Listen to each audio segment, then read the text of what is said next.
Salut à tous, c'est Cédric du Finch Channel, j'espère que vous allez bien. Aujourd'hui, on fait une critique d'un film un peu différent, un peu spécial. C'est le film Voldemort, je sais pas pourquoi je le dis en anglais, Voldemort, Origins of the Heir, donc Voldemort, les origines de l'héritier. C'est un film réalisé et produit par des fans italiens de l'univers d'Harry Potter.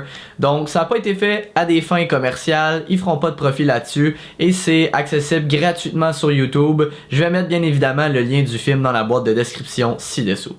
Donc le film réalisé par Gianmaria Pizzato, ça raconte l'histoire de McLaggen qui est une héritière de Godric Gryffondor, la maison si populaire et si connue de Poudlard, qui est à la recherche de quelque chose en particulier pour arrêter Voldemort. Donc le film commence, elle se fait arrêter et elle se fait enfermer par un groupe d'aurores russes qui la menotte et qui lui injecte du vérité sarum. Donc ils veulent savoir pourquoi elle est là.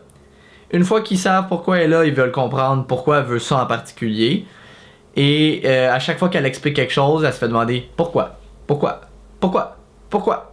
Donc, vous l'aurez compris, le film qui dure environ 53 minutes nous fait constamment revenir dans des flashbacks. On va dans un flashback, on revient à la base russe dans le moment présent, on vient dans un flashback, on vient dans le moment présent. Quand on est dans les flashbacks, on est à l'époque où Voldemort et McLaggen, la héroïne, sont jeunes et sont des étudiants de la fameuse école de sorciers. Et on voit dans le fond leur petite clique. Alors c'est un groupe de 4 amis, et je mets amis vraiment entre guillemets, vu leur relation bizarre entre chacun d'eux. Mais et les 4 amis, ce sont chacun des héritiers de chacune des 4 maisons. Alors j'en dirai pas plus parce que bon, c'est un film quand même qui dure un peu moins qu'1 heure. Le but c'est pas de rien spoiler. On va aller dans le positif pour commencer. Donc le film a été réalisé avec un budget de 15 000 €. Et je vais vous dire que pour un film de 15 000 €, la cinématographie et les effets spéciaux sont vraiment très beaux. On s'entend, on n'est pas dans un film d'Harry Potter, mais pour vrai, pas loin. Donc vraiment, quand il y a des batailles de magie, puis pas juste des batailles, quand il y a des sorts utilisés, c'est vraiment bien fait. Mais la cinématographie, je le sais, je l'ai dit, mais vraiment très jolie, c'est beau. Les scènes, les transitions, quand on voit Poudlard, on a un gros zoom out sur un paysage, c'est vraiment très beau. Ceci étant dit, pour moi, c'est le scénario qui cloche un peu. Parce que, bon, premièrement, j'ai pas appris grand chose. C'est sûr que les livres et les films d'Harry Potter sont pas frais dans ma mémoire. Mais je me rappelais quand même comment Jedizar, avant d'être Voldemort, réussit à mettre la main sur la coupe de Poufsouffle, sur le médaillon des Serpentards, donc les reliques dans lesquelles qui deviennent des Horcruxes, dans lesquelles il met une partie de son âme. Donc on voit un peu ça.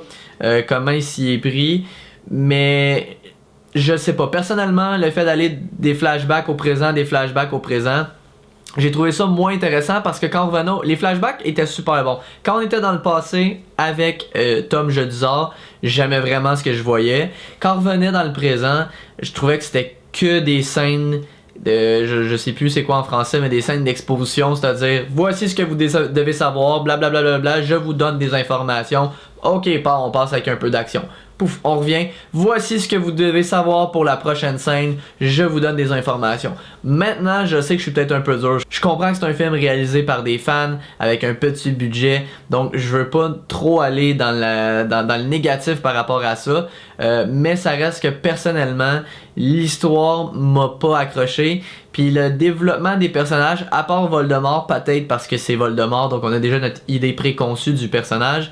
Je me suis pas attaché à aucun des personnages, je me sentais pas investi dans l'histoire, j'avais pas hâte de voir qu'est-ce qui allait arriver parce que il y avait rien vraiment, il y avait pas d'élément déclencheur qui te pousse à te demander qu'est-ce qui va se passer dans la prochaine scène.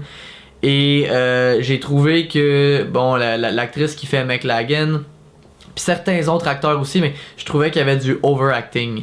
Essayer d'être too much tout le temps, d'exagérer l'émotion, ça me faisait un peu décrocher parce que ça faisait perdre de l'authenticité à la scène où elle se fait enlever.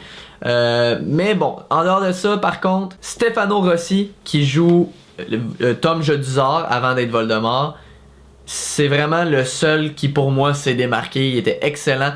Premièrement, physiquement, je trouve que c'est lui qui ressemble le plus à Voldemort dans les films, plus que Christian Coulson qui a joué Tom Jedusor dans Harry Potter et la Chambre des Secrets, et plus que son nom m'échappe, mais celui qui jouait Jedusor à 14-15 ans dans Le Prince de Sang Mêlé quand on va dans la pancine.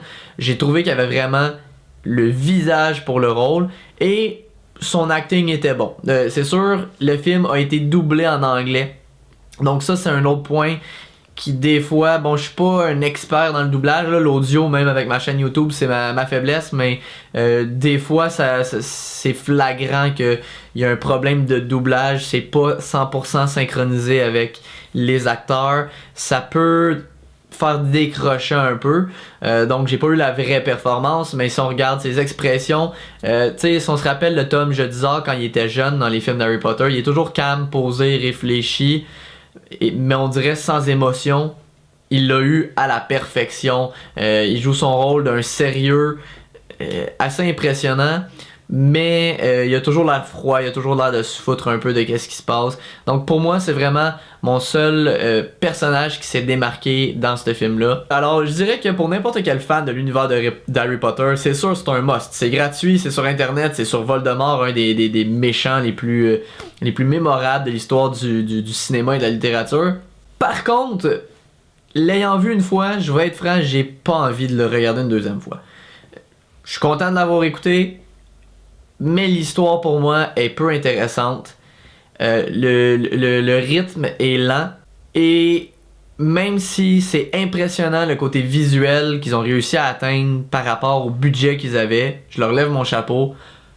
Pour moi, c'est pas ce qui fait d'un film automatiquement un bon film. C'est vraiment un next level par rapport à ce que les fans sont capables de produire. C'est vraiment, la qualité est là. Mais le scénario m'accroche pas. Je l'ai écouté, je suis content, je vous en fais une review, mais je vais pas le regarder malheureusement une deuxième fois où il y a peu de chance. Et juste avant que je termine, je parlais du doublage tantôt, mais sur YouTube, vous pouvez aller dans les sous-titres, il y a des sous-titres anglais, français, espagnol, bref, vous allez voir, mais les sous-titres sont là, je l'ai écouté avec les sous-titres français, simplement pour voir si la qualité du français était là, et c'est bien traduit, les expressions sont bonnes, donc si vous comprenez un peu moins bien l'anglais, je vous invite à aller mettre les sous-titres pour être capable de regarder le film sans problème. Donc si vous avez aimé la critique, je vous invite à laisser un petit pouce levé, et si c'est pas déjà fait, à vous abonner au French Channel pour pas manquer aucune des reviews des films les plus chouettes. Et sur ce, je vous dis à la prochaine fois. You put